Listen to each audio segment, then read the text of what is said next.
هل لون اسنانك او سرعه تسوسها ده صدفه؟ الحقيقه يا صديقي ان جيناتك طلع ليها دور كبير واحنا مش عارفين.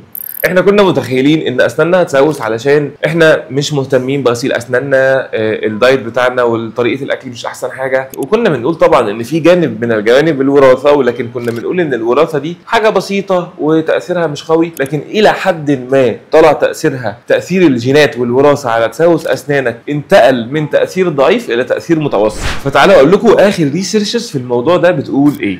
العلماء يا صديقي اكتشفوا ان الدي ان ايه مش بس بيحدد لون عينيك وشعرك ولا لون بشرتك، ده طلع كمان بيحدد لون اسنانك وقوه طبقه المينا وايه الحاجات اللي انت معرض تحصل في اسنانك زي التسوسات او الحساسيه او التصبغات الشديده او كل ده ممكن نعرفه بس من خلال الدي ان ايه. وكمان ممكن نعرف سرعه تعرض اسنانك للتسوس قد ايه، لان ده بيختلف من شخص للتاني. في ناس مش بتغسل اسنانها وبتاكل كل الحلويات اللي هي نفسها فيها واسنانها مش بتسوس، وفي ناس تانية بيغسلوا اسنانهم يوميا وبرضه اسنانهم بتسوس ومسوسه وكل شويه عند دكتور الاسنان. فطلع فعلا ان الجينات ليها دور وعامل اساسي ومهم في سرعه تسوس الاسنان من عدمه. هنسيطر على الموضوع ده بغسيل اسناننا بصفه مستمره، ايوه ده اكتر حاجه هتقلل التسوس وهتقلل سرعته، ولكن لازم تحط كده مايند سيت جوه عقلك ان جيناتك ليها دور ولو بسيط. ففي ابحاث دلوقتي بتطور اختبار جيني يقدر يحدد لك بالظبط ايه المشاكل اللي اسنانك معرضه ليها، زي حساسيه الاسنان او ضعف المينا.